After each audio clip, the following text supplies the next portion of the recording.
Alrighty then. And it's crazy because I swear I had Instagram fully ready.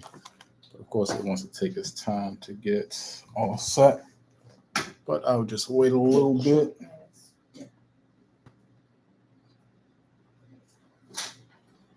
Can you not yell at the cat?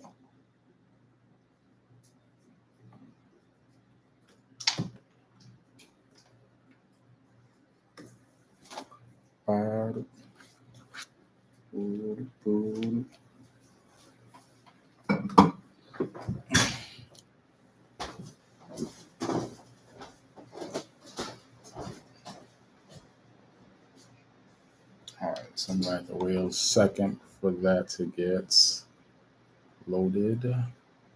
I'll do that. I'm going to get the rest of this ready.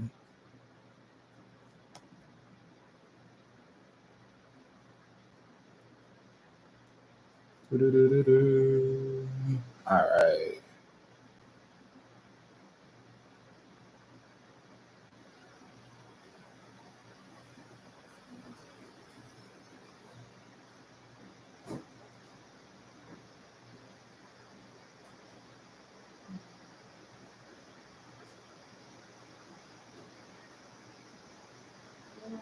I'm putting her in the basement. Okay, that's fine.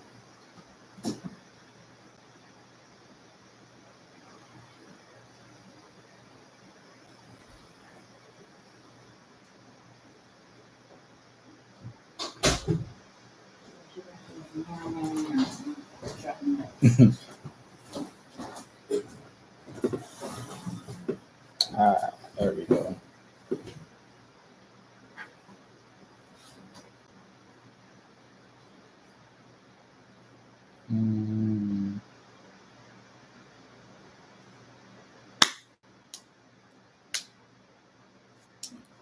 Whew.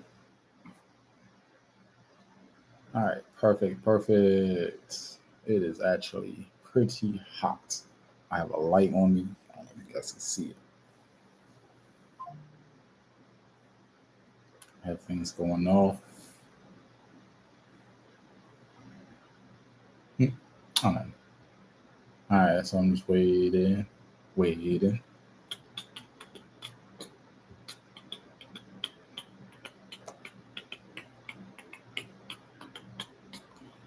What up, Tough?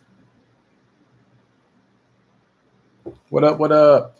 So, as people coming in, I'll probably repeat this a couple times. I'm just here, just answering some questions. A lot of people have photography questions, but never either answer them or get an answer, mainly because either the photographer doesn't reply, maybe because they say, hey, I'm only going to tell you if you give me some money or if you book with me, or it's just some people just forget to ask them. So that's what I'm here to help.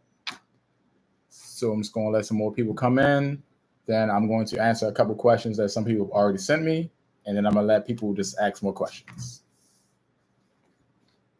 Until then, you can stay, you can chat, you can put something into there. You can ask your question right now. I might just answer while I'm waiting. And then I'm both here and I'm also on YouTube. So if you already follow my YouTube, you can be either or. Doesn't matter which one. But the quality is definitely better on Instagram than YouTube.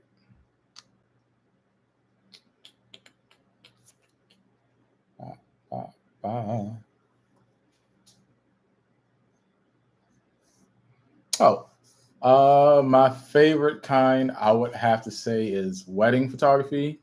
What they do ski.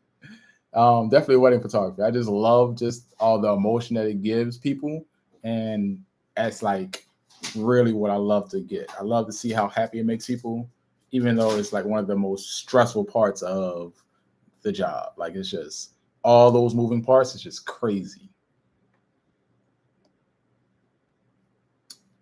Oh, um, I don't know if this is actually like popping up on other people's things. The question was, why don't people send raws to the client? So a raw file is like a super duper beefy file. So like, I think I have an example right here because I'm already doing stuff.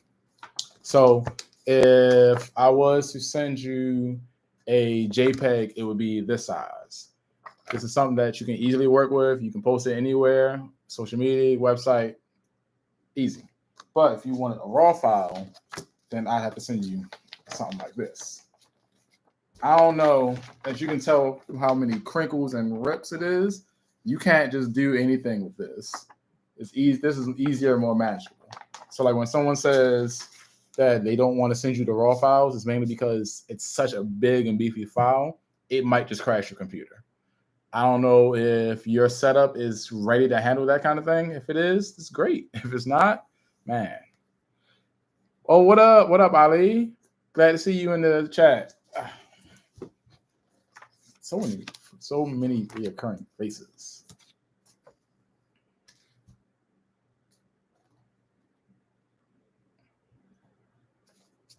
Da, da, da. And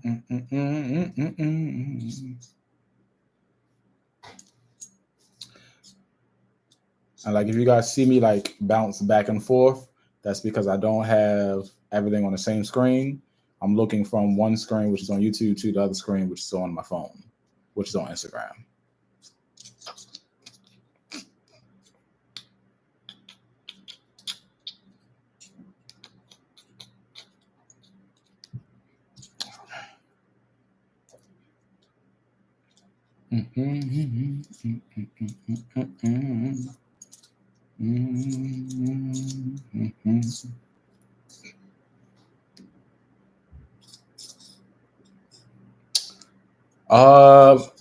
My most creative shoot, it was an Aries themed shoot.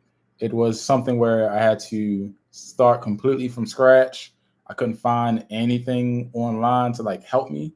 All I had to figure out was what my vision was. So from inspiration, from the Greek gods, from just the elements, from like the biggest thing I saw was when you think of your zodiac sign, you think of like your entire being. And sometimes a lot of people tag that to how spiritual you are, which then gets linked to godliness and goddess and things of that nature. So I tied all three by making it so that it was easy to tell that the girl was a ram, that she was dripped and dressed in gold, and that she looked like really elegant. So that was the most fun and the creative one I've done. Other than that, I just recently posted the graduation shoot I did for someone who's going off to be a forensic scientist.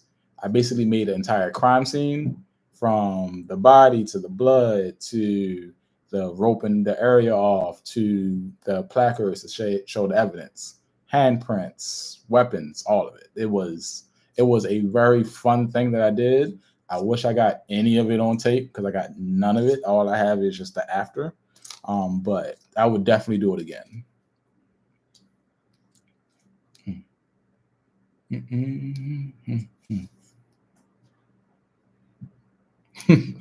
uh, I got into photography over a bet. So I went to college for game design. And when you're in the Art Institute, one thing they do is they partner you off with other people from other fields. That way you have connections all around. So what happened was my friend had a camera. He said he was great at taking photos. And I'm looking at him like, oh, that's not even that hard. You just like click a button and that's it. I mean, now I know it's definitely not what it is. But back then, that's all I thought. So I said, yo, I could take a better picture than you. And he said, oh, really? Bet. He gave me his camera and said, we're going to have a competition. So I got to train for like a week or two. I mean, that was in between classes and just messing around with it. And then the day came up and we just shot a couple things. We figured out which one was the best one that we liked. And we walked around and we just showed everyone. We told everyone just to vote. Like we just walked up to people with a photo in hand, say, all right, do you like this photo or do you like this photo? And mine's one. And I said, you know what? Oh, this must be easy. You say you make money from this? Bet. Now, I didn't really get into it as soon as I got back. I had like an super duper off brand camera. It was like a GE camera, not even a actual camera. So I just had to slowly break into it. And once I got in, I was just here, like having fun, making money. It was all that.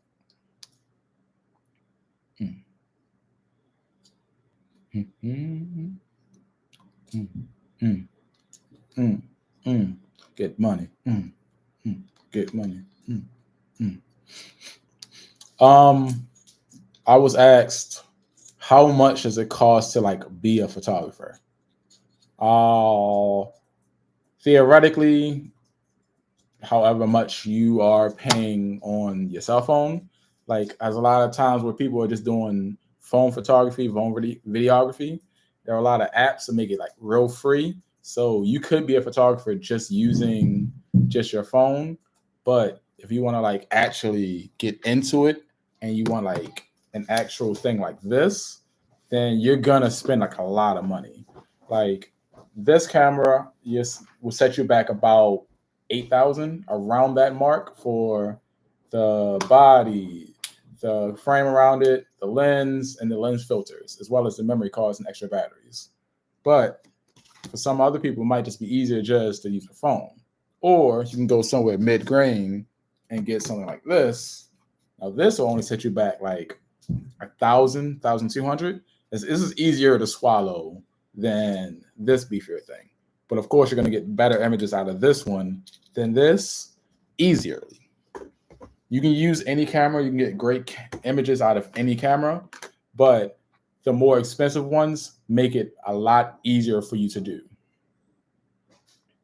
Oh, so literally, I was just walking around and someone was flying a drone, and I thought, oh, that's crazy. I want to do that. I didn't even know you could just do that. I thought you had to like have special permissions to have a drone photography license or anything like that. So I just went and bought one off of Craigslist and started flying it around. And then I crashed it into a tree. And then I took the actual drone flying classes and courses to figure out what was needed. So now I know like where I can fly, where I can't fly, how high I can go, a lot of the restrictions. So like I've done a drone at a wedding where I had to let all the guests and like everyone know, hey, look, there's going to be a drone flying. It's going to come within 20 feet of you, like above your head, but it's going to be fine. And that's because legally you have to be about 50 feet above someone's head without letting them know that you have a drone. But it was just like another thing that I wanted because it was just a whole nother perspective that most people don't ever see.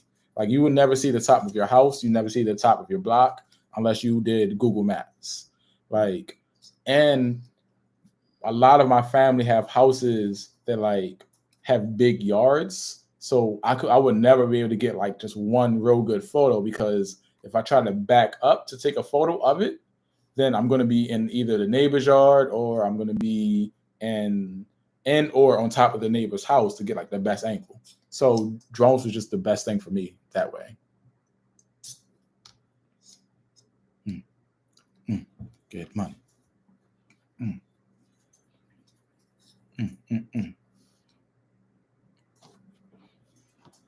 And to anyone and everyone that is joining in, I'm just here just answering any questions you have, whether it's about photography or whether it's about my company in general or just me.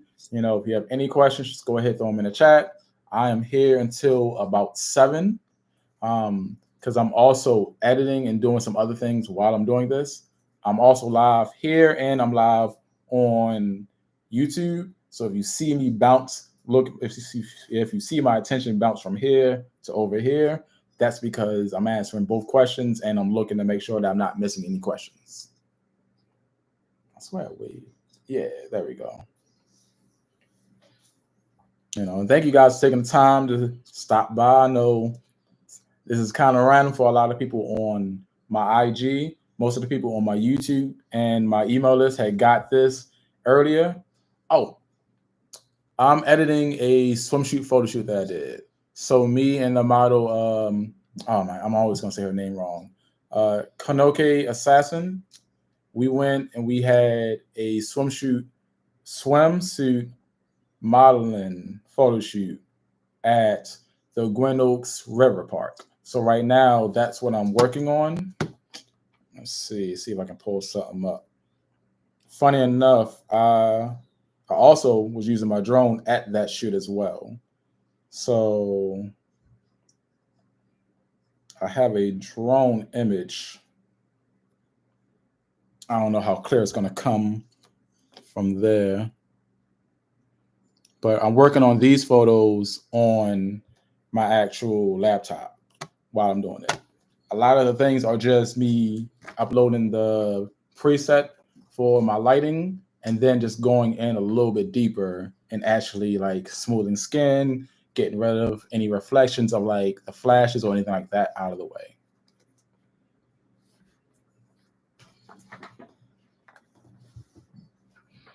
I'm also editing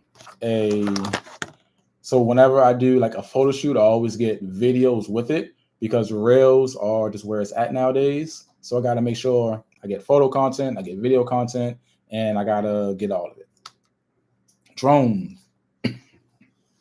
I'm currently using the DJI Mini 2. So the Mini 2 is one of the ones where you don't necessarily have to have all of the paperwork in order to fly it, especially if you're just capturing things of yourself. But because I am a business, I had to get everything correct for this. But it's very easy to use. It has sensors to make it less likely to crash. I have crashed this one. I know I've crashed this one. I don't know if you guys can see right here. And it was mainly because I had it floating above me, catching some behind the scenes video of it. And once it hits a certain battery range, it'll automatically return to home of where you started flying. So when it raised up, it hit a tree. But other than that, it's still fine. I still use it every day. I'm waiting for it to actually kick the bucket before I change into a new one. Before that, I had the DJI Mavic Pro 3 or the Mavic Pro 1 or 2. I got it also off of Craigslist because a guy who's living in DC bought it. You can't fly it anywhere near DC, so it was literally a paperweight for him. So he just sold it for me for a good price.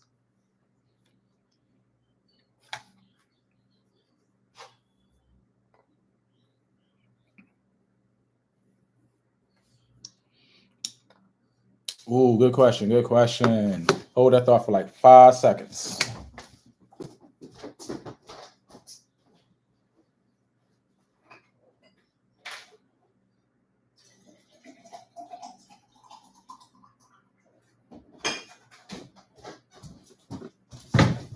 I was prepared and not prepared to talk a lot. So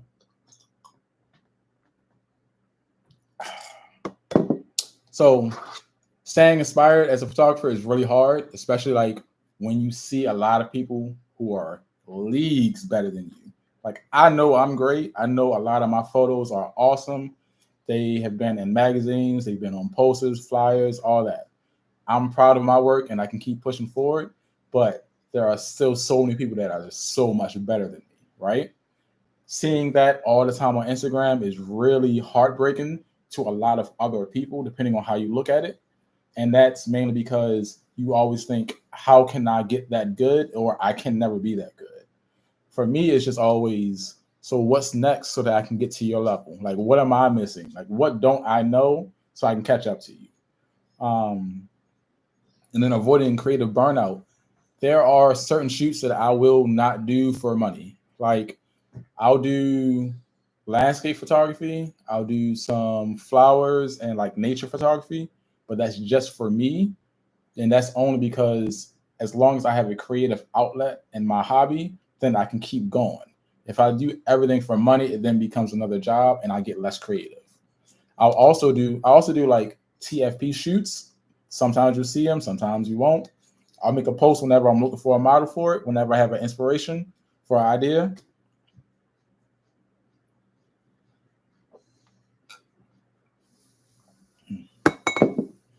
And I'll have to thoroughly plan that out. So from location to outfit to a whole lot of the poses, and then like the music and what we're going to do while we're there.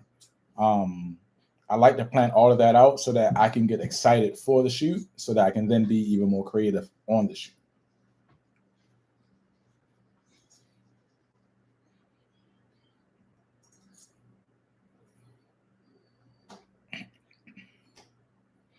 How do you balance client expectations with your creative vision? Oh, as you guys can see, I like to talk. I like to talk, figure out exactly what you're looking for to make sure that it's what I can provide. And I like to under promise and then over deliver. Whatever you're asking, I'm going to make sure you get that. But I want to make sure that whatever I do give you is much more than that. And that's because you're so excited from what you get that you're going to come back for more, because you know whatever you get, you might just get a little bit more, or you're going to get the best quality of what you're getting compared to someone else. Waving.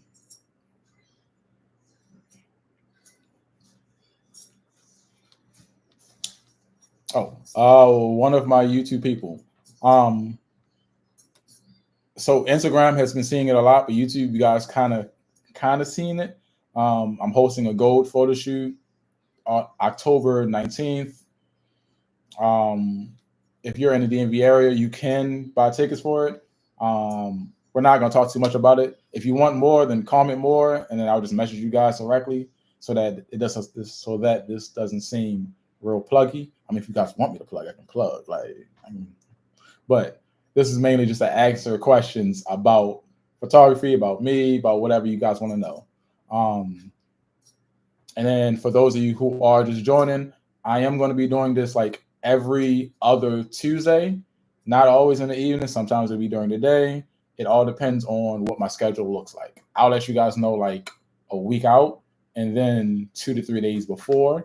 Much better than this one, because Instagram, you guys didn't really know too much about it. YouTube, you guys knew, but only like of 400 of you, only like 60 to 80 of you opened the message. So if you're a part of that other that didn't, next time open it. That way you're informed.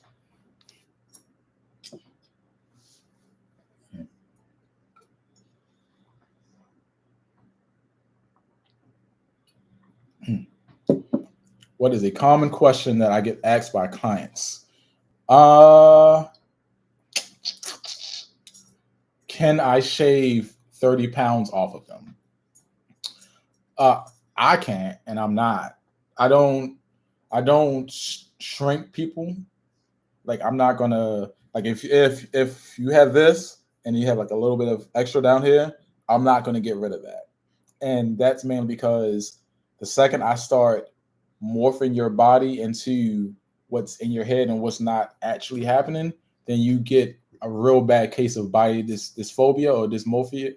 Man, I know I'm saying the word wrong, but it's when no matter how you look, you're never going to look the way you want to. And we're all about body positivity over here. Your body's your body. If you don't like it, work on it. If you can't work on it, get help to work on it. And if you can't get help to work on it, then you just have to love yourself the way that you are. However, if anyone asks me if like I can take pounds off of them, and I give them that same speech, they don't like it, I'm like, hey, look, I can refer you to some photographers who will. And that's, if you want to go that route, that's fine. It's not what I'll do. Like, I'm only going to ever remove blemishes, pimples, or anything that won't be there within a month. So if you have a scar that's been there all your life, I'm probably going to leave that there unless you highly request that it's gone because of some kind of traumatic event. But pimple, a blemish, discoloration, I'll get rid of all that. But like a couple pounds, that's there. That's there forever. I'm also going to like super duper whiten your teeth. Like a lot of people already have white teeth. I just go and just make it a little bit brighter. That's it. But I definitely do pose people to flatter their bodies more, especially if they're self-conscious about it. So if you tell me up front, hey, look, I don't like my stomach, I don't like how my face look. Sometimes when I'm this kind of angle, I got a double chin. I'll make sure that I'm not posing you like that to make it better for you. Plus, I'm always showing you what's going on. Let's see. For those who want to get into photography, what part would you advise?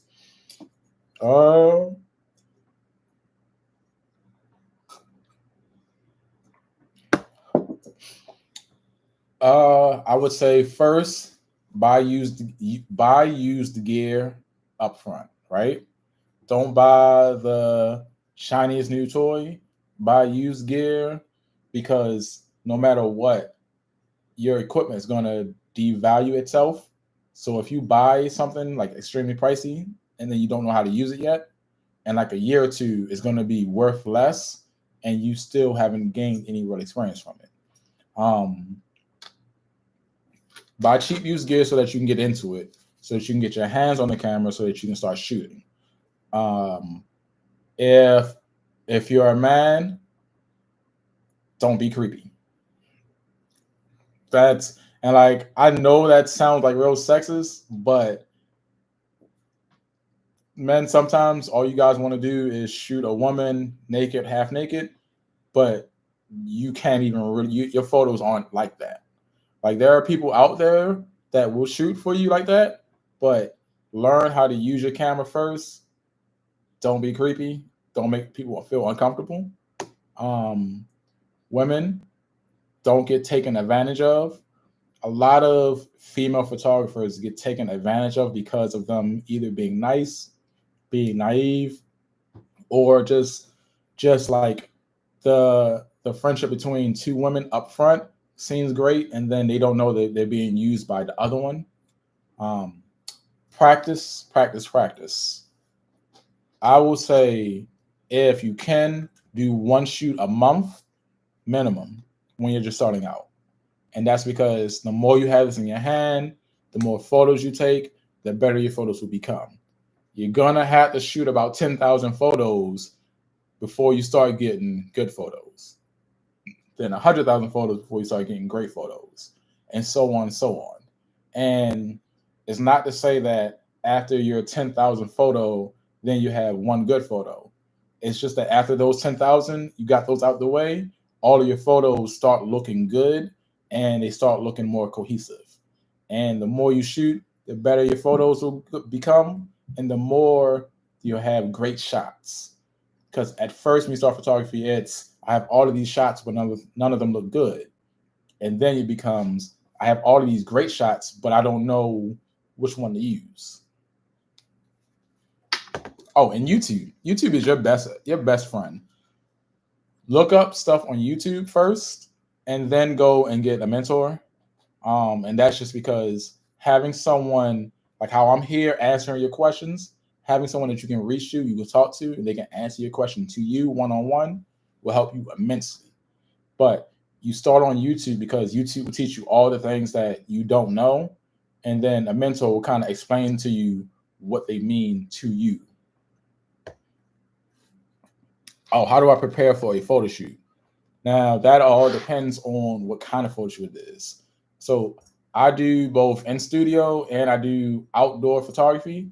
So if I'm doing in studio, all I need is my camera, some extra batteries, making sure that I have my memory cards, my trigger, and maybe a secondary capturing device that gets some BTS. But I like to get all of my equipment charged and like pre-packed a day before if I can. But I can only do that because I have two cameras. So I have that kind of luxury of having one that's ready for the shoot and one to take with me. Um, but then the day of the actual shoot, I'll just go through all of my like inspiration poses for that type of shoot. So like, let's see. I'm very much a shower and more of a shower and less of a teller. So like I have albums for everything from boudoir poses to women poses to maternity poses. So if I go to maternity, then I'll have all of these shots where I'll start off with those shots and then I'll branch off and add my own flow, my own direction to it. Sometimes you just need to have the start to make you go better. Um, Also, this is kind of a gem for a lot of photographers. If you take a photo of your phone with your inspiration photos on it, when you're looking at your camera, your clients will think that you're just cycling through the photos you just took, when really you're just looking for all of the poses. Mm-mm-mm-mm. Can I share a funny or unexpected moment from a shoot? See, that's hard, right? Because I'm a funny guy. We're always laughing. We're always joking. It's gonna be like a mess.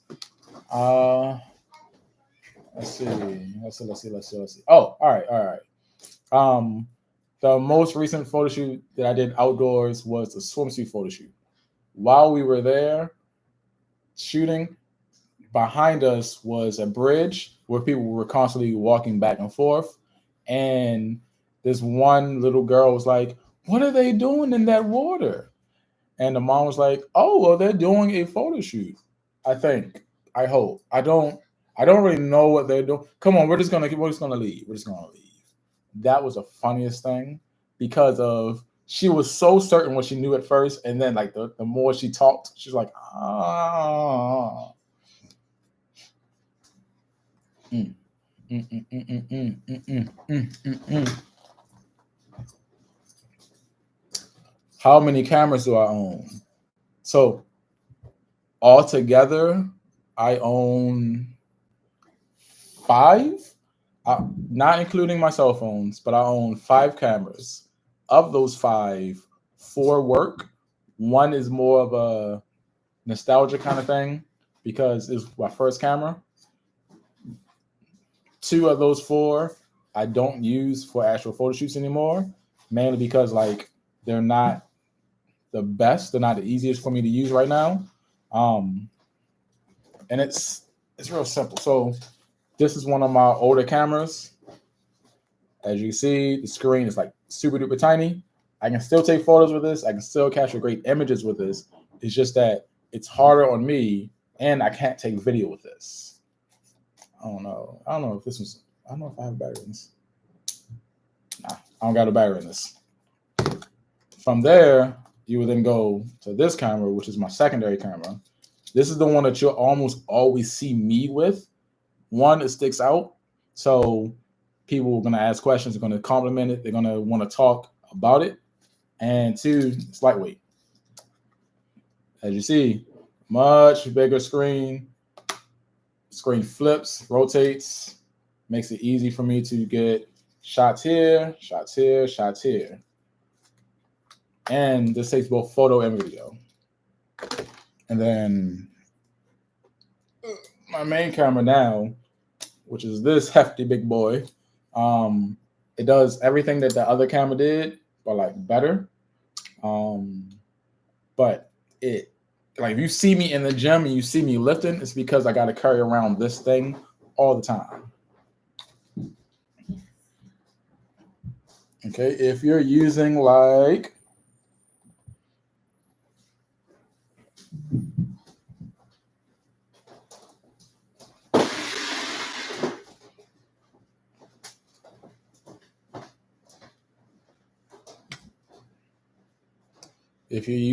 what?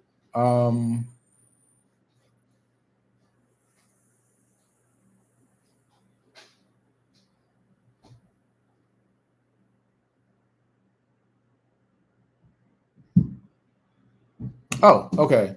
So if I'm using this camera, then I'm probably training someone. So like I'll do like one-on-one courses with people. I'll give them this old camera just so that they can get the handle of changing all three settings to get the perfect image. or to get a good image. And once they've gotten that down, then I'll let them use their own camera, or I'll let them use like one of my secondary cameras to make it a lot easier for them to understand how it affects it. So again, I don't have a battery for this one right now. It's somewhere in the basement. So if I was to run and grab it, I'd probably be gone for like a good 15, 20 minutes because I just have so much camera gear down there. But photography, there are three things that you need to know. There's ISO, shutter speed, and aperture. ISO is fake light. It's how much fake light you're using for the sensor to brighten up your image. Shutter speed is how fast is the picture being taken. So is your object standing still? Is your object moving? You need to adjust your shutter speed to capture whatever you're trying to get. And an aperture is how much of the image is in focus. So like right now, I think my whole screen here is in focus, but there are times where like if I'm like right here, I'm more in focus than back there. So that's a setting that you would need to adjust. If your aperture is too high and your shutter speed is too fast and your ISO is too low, you're just going to get a blank screen. So you have to figure out exactly what part of the triangle you need to move around to get the best image. And there's nothing like learning with an old camera to really know what it affects it. That way, when you move up to your new camera and it starts doing a little bit of it for you, you still understand how to adjust it when you need to.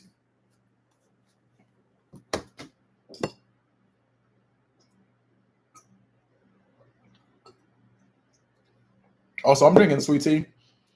I know it looks like it could be something else, but I promise you it's just sweet tea.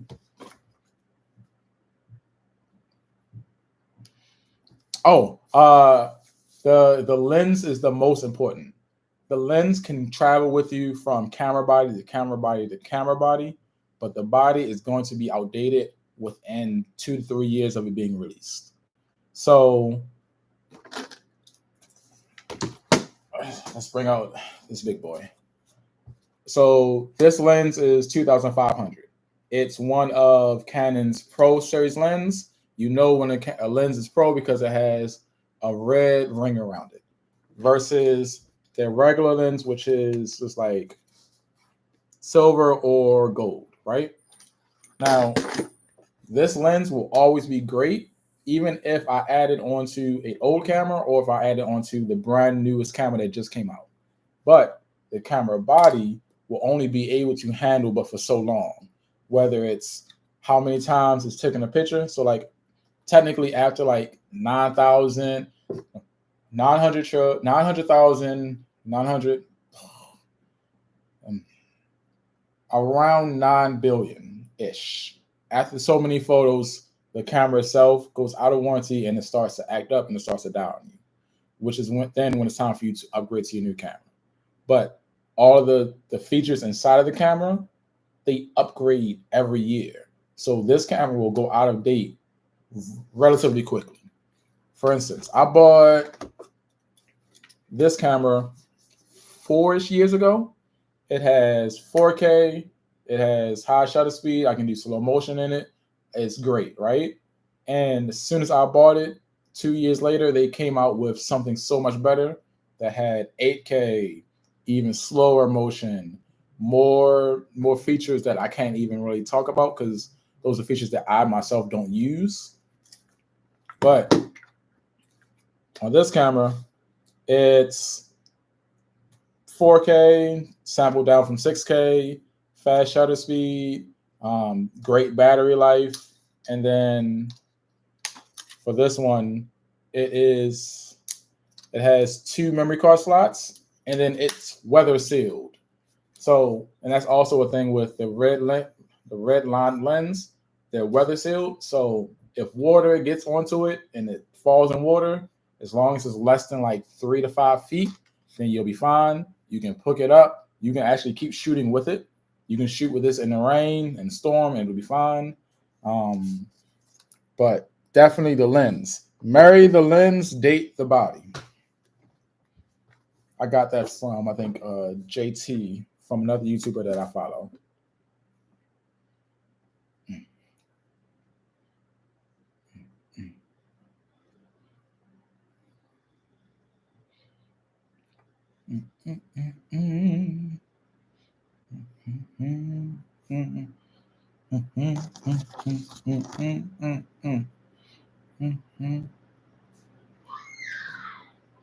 It seems like everyone wants to call me once I'm doing something else.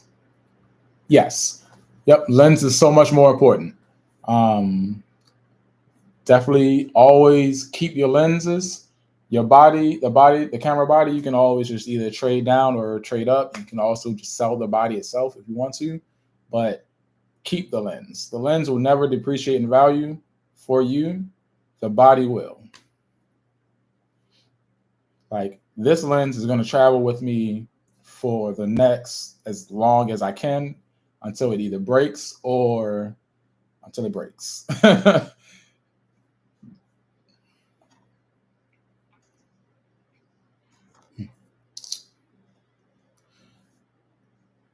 Hello, hello. So I'm just here, just answering questions about photography, about me and my company, about some of my processes, and just anything you kind of want to know.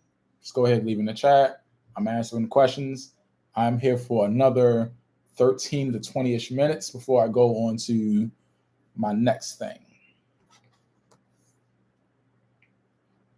Mm-hmm. Oh, sure. All right. All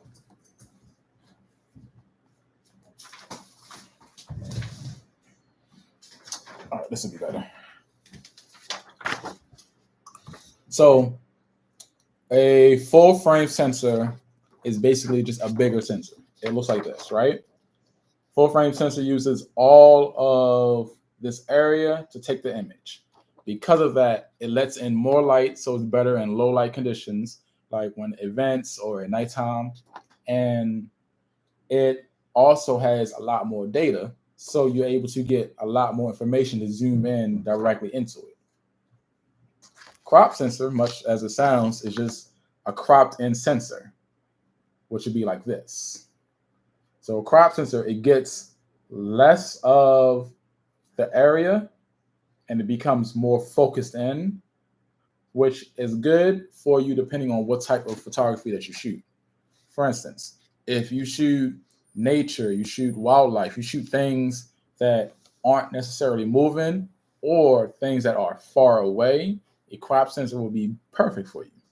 If you shoot people, if you shoot architecture, then you might want to go the full sensor route. Now, I've shot with both. I like either or. I don't really have necessarily saying, oh, I have to shoot full sensor or I have to shoot crop sensor.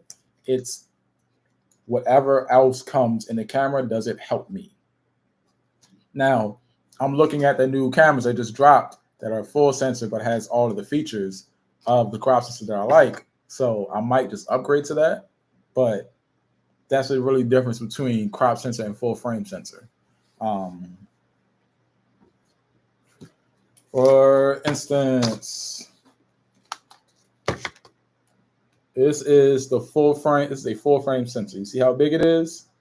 So all of that area lets me capture photos and videos, and I'm able to get a lot more out of nighttime photography and events and things of that nature. Versus this one, we see how tiny this that box is. That whole little box is a sensor.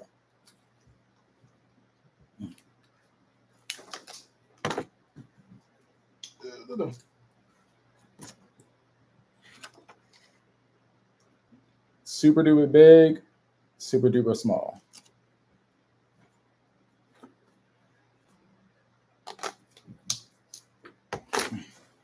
So also, if you're planning on printing images, you might want to go the full frame route again because you just get so much more information in the photos. So that might be better for you.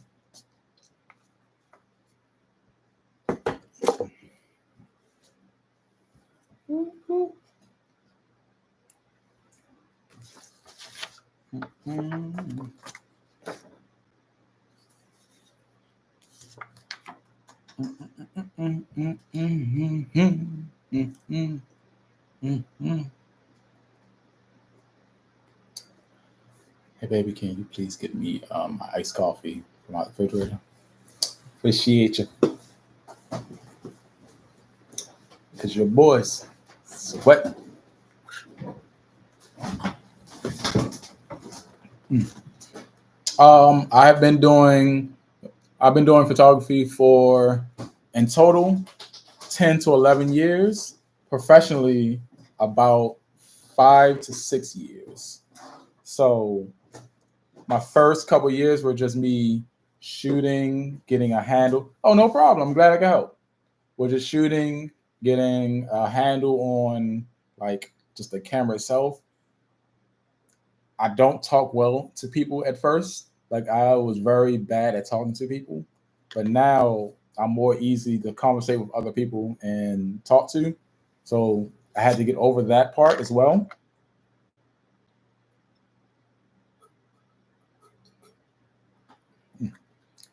I started off shooting everything just so that I can figure out what I like and what I don't like. There are a lot of things that I shoot, and I'll only shoot it because I like it. If I don't like a certain subject, I will not shoot it, no matter how much money you have. Now, am I going to refer you to someone else and then be like, "Hey, look, dog, look, I got this person. They wanna pay this much for it. You got them. Let me slide me a little bit of that though, most definitely. But I'm not going to shoot newborn photography, um, and that's my biggest issue with newborn photography is I don't know where the line is where it could be offensive. If your baby comes out and has baby acne, and I remove the baby acne and don't tell you, and then you're upset because now you think I'm calling your baby ugly, now we got a problem. Because if you was to call my baby ugly, then I'm gonna swing on you. So I will understand if they swung on me. So I just avoid all of that. Um, children from four or children from like 3 to 10, I avoid doing shoots with them unless it was like a family shoot because they don't listen. They're hard headed. I'll only do it if it's outdoors, somewhere where I don't have to worry about them breaking some of the photography equipment in studio. Um, yeah, I'm just not gonna do that. Um, those are really it. So like I'll do pet photography, but I'd be scared of animals sometimes. Like animals love me. I love animals, but the second your dog runs up on me, I'm out. I'm running. I'm gone. Ain't nothing you can say. Oh, he's friendly. Oh, he's just trying to play with you. Oh, I'm running. That's where we're at. Um,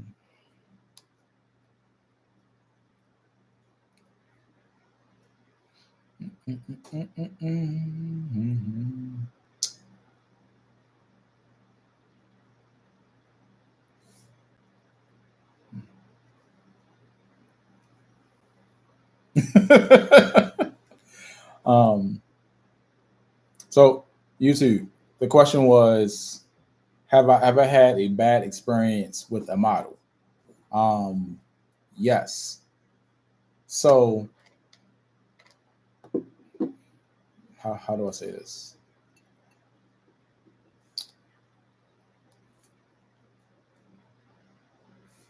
Certain models let everything go to their head. So when you don't feed into their ego, they get upset. There was this one model who was shot with a lot of people. She has great images. It was great, right? I reached out to her, said, "Hey, I want to do a shoot." She said, "Cool." We set the shoot up. Shoot went off. It was great. She was kind of iffy though, mainly because I wasn't boosting her ego like how other people tell her. So she was making certain mistakes. I would say, "Hey, look, you gotta do it like this," and she's like, "I know." I'm like, "Well, if you knew, then why didn't you do it right the first time?" And of course, I'm being playful, but I kind of rubbed her the wrong way because I was holding her accountable for how she was doing, what she was doing, and I was giving her critical feedback, not in the way that she was used to, not in the way that she liked. So because of that, she didn't want to work with me anymore, which is fine. You don't want to work with me, that's cool. You know, you don't want to work with me because I don't talk to you right. That happens. I'm cool with that. But if you don't work out of your comfort zone and you don't learn and you're always just being told that you're great, you're perfect, you're never going to really improve. So that was the bad experience I've had at the moment.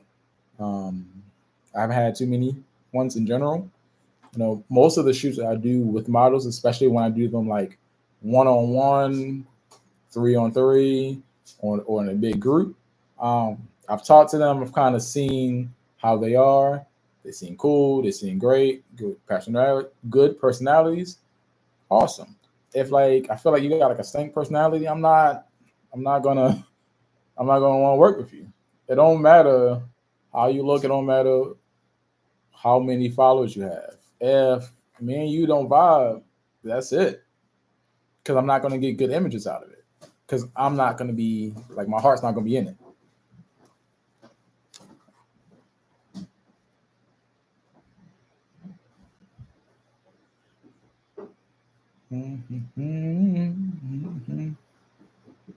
Do I pay miles to shoot them? Sometimes, depending on the shoot. So I'll do themed shoots, and I'll do like inspirational shoots that I want to do. And if they like the concept, then it'll be just like that. It'll be what we call TFP, time for photos, trade photos. Every kind of region has a different term for it, but model, photographer, go somewhere, create magic, create images. It's cool. So for regular portraits, for the swimsuit, for cosplay, for things like that, typically there's no money exchange. However, it's when you start getting into um, boudoir stuff where like people are half naked to completely naked, then there should be some money exchanged in some kind of way, right? Like just because your model is fine doing like a boudoir shoot with you doesn't mean you shouldn't pay, because then it really looks sketchy, because that then is like, are you guys really shooting for something, or like are you just like a creep? um So for certain shoots, I will pay. Certain shoots, I will not pay. Because if we don't shoot it, then I'm not heartbroken. Like if I have like a real dope theme and I present it out to the world, a lot of people will just want to shoot. For one, they'll like the theme. For two, they want to shoot with me. So that's just kind of how it is now because of me building such a good portfolio. But beforehand, I was begging people to shoot.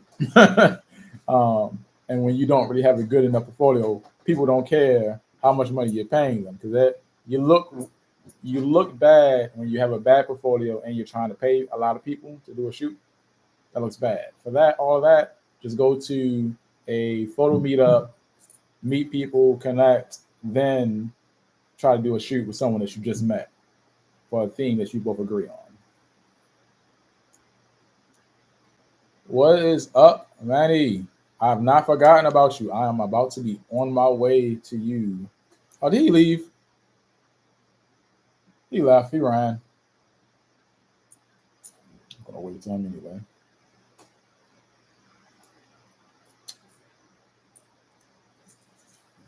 You don't know the story. You don't know.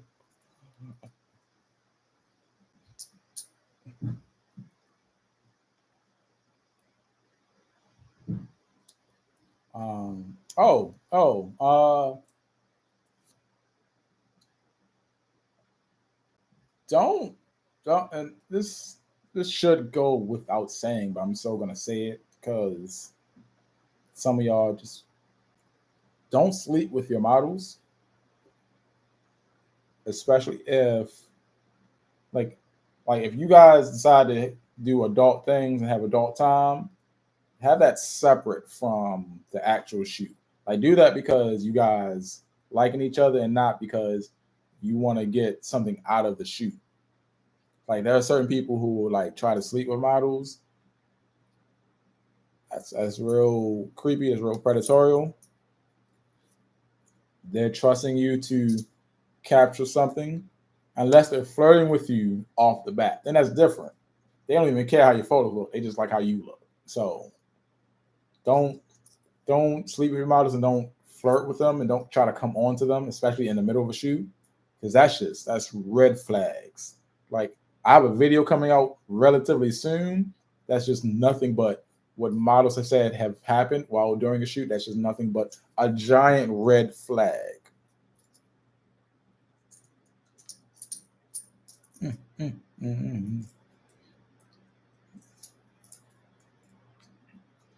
All right. So I'm gonna let you guys go because I told you guys I was gonna end at 7, and I'm gonna actually stick on there. I'm gonna hang on to IG for a quick second.